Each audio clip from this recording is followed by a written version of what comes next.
కోమటిరెడ్డి పెద్ద కోమటిరెడ్డి వచ్చిండు. పెద్ద కోమటిరెడ్డి ఏమంటుండు, 3 ఏళ్లలో ఎస్ఎల్బిసి పూర్తి చేస్తాం. అమ్మా అయితే వీళ్ళు ఇక దిగిపోయే టైంకు ఇంకా 3 ఏళ్ళు ఉందిగా వీళ్ళ టైము, 3 ఏళ్లలో కంప్లీట్ చేస్తారట. మంచిది. నల్గొండ జిల్లాను సస్యశ్యామలం చేస్తా.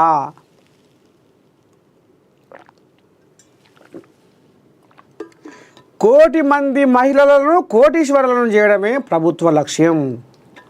మహిళా సంఘాలకు 350 కోట్ల బ్యాంకు రుణాలు ఇచ్చాం. జూన్ 2 నుంచి ఆర్వైవి మంజూరు పత్రాలు అందజేస్తాం. 4,000 కోట్ల రూపాయల వ్యయంతో ఎస్ఎల్బిసి సొరంగం పనులు చేపట్టడం జరిగిందని, అయితే అటువైపు నుంచి సొరంగం కూలిపోవడం వల్ల పనులు ఆగిపోయినప్పటికీ తిరిగి పనులను ప్రారంభించి 3 ఏళ్లలో ఎస్ఎల్బిసిని పూర్తి చేస్తామని మంత్రి కోమటిరెడ్డి వెంకటరెడ్డి తెలిపారు. రానున్న 3 ఏళ్లలో ఎస్ఎల్బిసి సొరంగం పనులు పూర్తి చేసి జిల్లాను సస్యశ్యామలం చేస్తామన్నారు. నల్గొండ జిల్లా కలెక్టరు మండలం ఐటిపాములలో ప్రతీక్ ఫౌండేషన్ ఆర్థిక సహాయంతో స్వబాక్స్ ల్యాబ్స్ ద్వారా ఏర్పాటు చేసిన Swachh Shakti off grid cooperative solar battery యూనిట్లను మంత్రి ప్రారంభించారు. ఈ సందర్భంగా ఆయన మాట్లాడుతూ జిల్లా రైతాంగం ప్రతి నీటి చుక్కను సద్వినియోగం చేసుకునే విధంగా రాష్ట్ర ప్రభుత్వం ప్రాజెక్టులు రిజర్వాయర్లను పూర్తి చేసేందుకు ప్రాధాన్యత ఇస్తున్నదని తెలిపారు. ఇందులో భాగంగా ఎడవెల్లి చెరువు తూము ఇతర పనుల మరమ్మతుకు 1 కోటి రూపాయలను డిఎంఎఫ్టి ద్వారా మంజూరు చేయడమే కాకుండా రేపటి నుంచి పనులు ప్రారంభిస్తున్నట్లు తెలిపారు. అభివృద్ధి చెందిన అమెరికా, జపాన్ లాంటి దేశాలు న్యూక్లియర్ థర్మల్ విద్యుత్తును పక్కన పెట్టి సోలార్ ద్వారా విద్యుత్ ఉత్పత్తికి వెళుతున్నారని అన్నారు. మహిళలు ఇంటి వద్ద నుండే ఆదాయం పొందేందుకు సోలార్ విద్యుత్ యూనిట్లు ఏర్పాటు చేశామని, గతంలో తమ ప్రభుత్వ అధికారంలో ఉన్నప్పుడు దివంగత ముఖ్యమంత్రి రాజశేఖర రెడ్డి హయాంలో మహిళలను లక్షాధికారులుగా చేశామని అన్నారు. ఎవరు? కోమటిరెడ్డి. సోలారు విద్యుత్ యూనిట్ను ఏర్పాటు. ఎడవెల్లి గ్రామంలో 4 కోట్ల రూపాయల వ్యయంతో 80 మందికి ఇందిరమ్మ ఇండ్లను మంజూరు చేశామని మంత్రి కోమటిరెడ్డి తెలిపారు.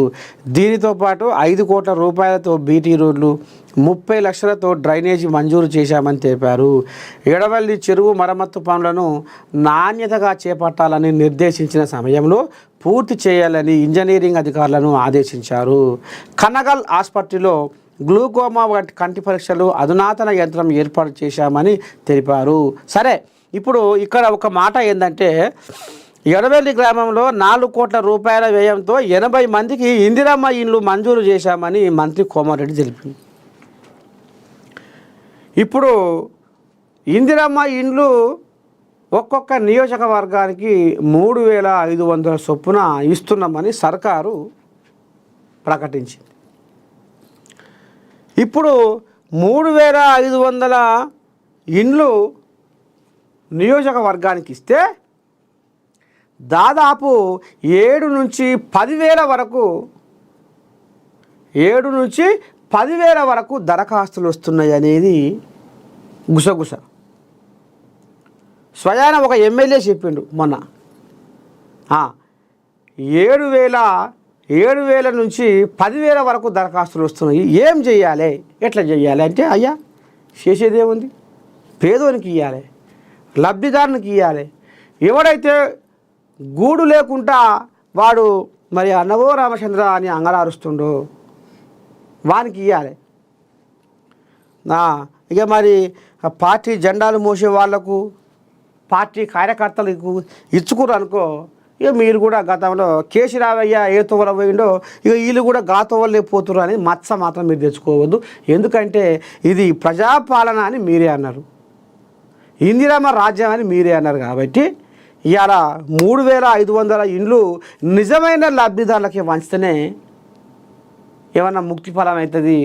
మీకు రేపు బయటికి వెళ్ళినా నేను నిజమైన లబ్ధిదారునికి ఇచ్చిన అనేది ఒక ఆత్మవిశ్వాసం నీకుంటుంది. జనాలు కూడా కరెక్టే కదా, పక్కలోని కూడా నోరు రాదిగా మూసుకపోతే ఎందుకు, ఆయన కరెక్టే చేసింది కాబట్టి.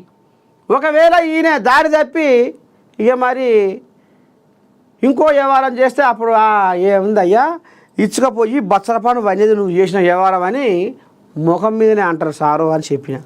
అంతేనా? అంతే మరి. సరే, ఇక ఇప్పుడు తెలంగాణ వ్యాప్తంగా అందరు ఎమ్మెల్యేలకు నేను పద్ధతి బట్టి చెప్పేది ఏంటంటే నిజమైన లబ్ధిదారులకే ఇందిరమ్మ ఇల్లు చెందాలి. పేదోళ్ళకే, గూడు లేనోడికి,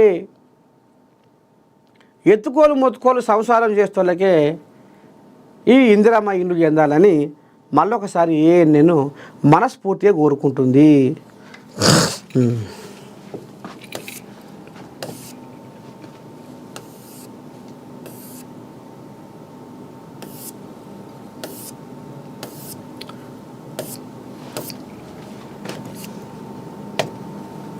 దా